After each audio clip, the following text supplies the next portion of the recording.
I don't think it will. Not because it shouldn't, but if he's won a Super Bowl, he's been in 2. This is a guy that was benched in college. He came in as a second-round pick. There were conversations about Jalen Hurts switching positions coming into the NFL. How do I know? I interviewed him and I asked him about it, right? If he can't silence the doubters now with all that he's accomplished, there's going to be nothing that anyone says, oh, okay, you are finally deserving of being an elite quarterback. He has done things no other quarterbacks have done. There's only 21 quarterbacks other than Jalen Hurts that have played and started in multiple Super Bowls.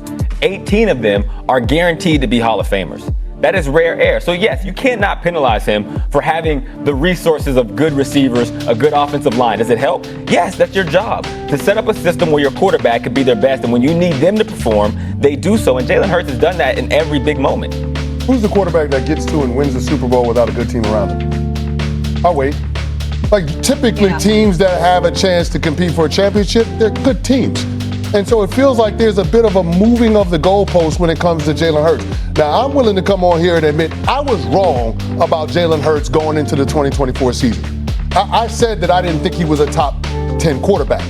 Now, that was on the heels of a collapse that they had, losing 6 of their final 7 games in 2023 and getting embarrassed in the wild card round in Tampa Bay. I think he was a little injured, though. Well, he might have been a little injured, but there were also questions around the leadership. There were questions about the rift between he and A.J. Brown. There were all 100%. sorts of things going on around Jalen Hurts and the Philadelphia Eagles going into last year. But last year's campaign should have silenced all of the doubters. They got off to a rocky start, 2-2 through their first 4, bye week. Then all of a sudden they didn't lose another regular season game until they played against the Commanders. That was the only one they lost. And oh, by the way, Jalen Hurts got knocked out in the first half of that game. So it shows you how important that dude is to his team's overall success.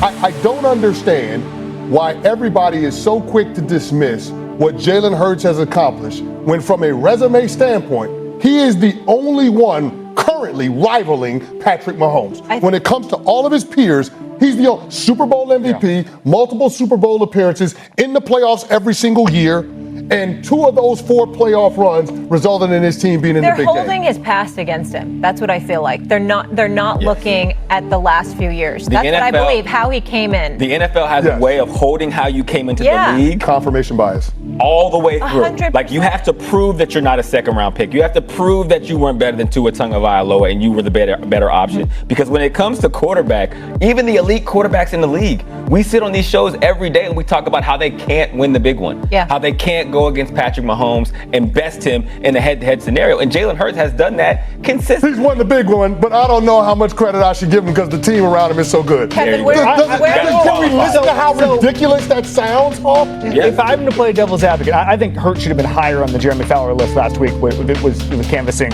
What number? And scouts. Probably 6 or 7. That's where I have would be my guess.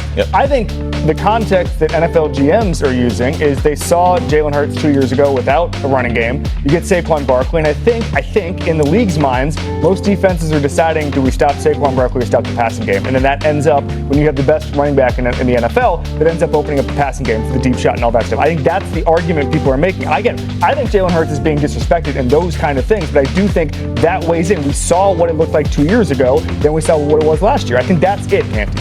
Saquon weighs into this. So does lowest drop rate in the NFL. So does that offensive line. Saquon weighs into it, but Saquon ain't got nothing to do with be a part of the most unstoppable play in league history, which is the tush push. And Jalen Hurts is the catalyst of that play.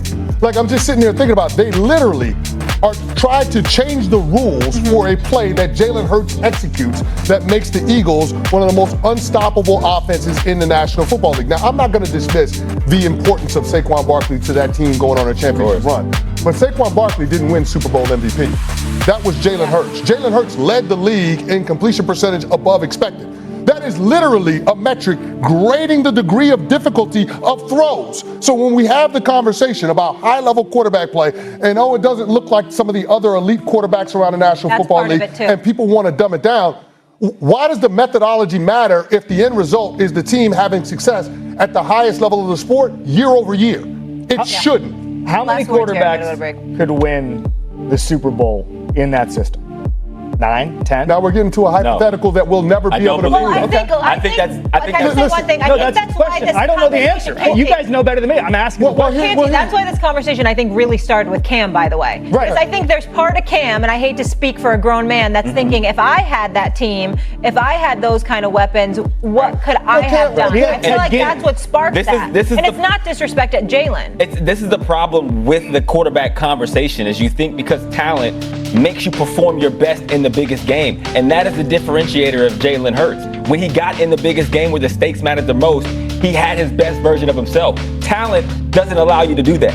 That is and that's clutch. And it's super clutch. And that's what we asked about if Dak Prescott could do that. And then we said the jury's still out in those types of moments. Does he have that clutch gene? All right. Good stuff, guys. Gotta leave it there, though. Hurts, with the metrics that with the talent that he has around him. Hurts does not have to play elite for the Philadelphia Eagles to win. We're not asking you to win the game. We're just asking you not to lose it. But when you ask that question, are we winning because of you, solely because of you? Or is it the resources around you? So game changer, game manager, those are the things that you have to ask yourself. And those are the metrics that I'm going off of.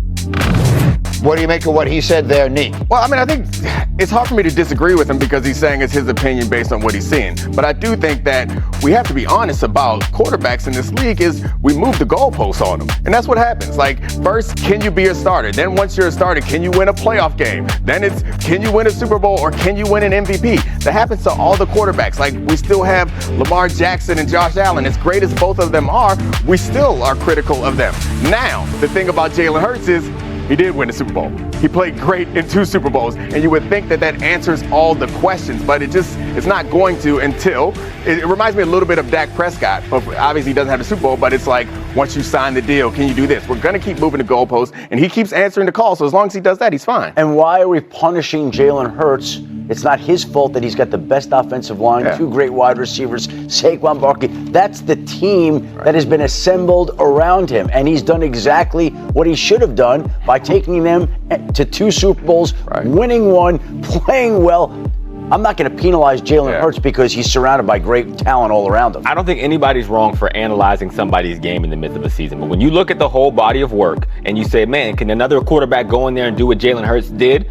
I don't think that they can, because it's really hard for even good players to play their best in the biggest moments. And Jalen Hurts has done that pretty consistently over his career, and that's something to be talked about. So even in that conversation, it wasn't about, is Jalen Hurts the best or most talented quarterback? It was, is he top 10? And I would say yes, because if you have to be top 10 in the NFL to go toe-to-toe with Patrick Mahomes multiple times and be the quarterback who plays the best in those games.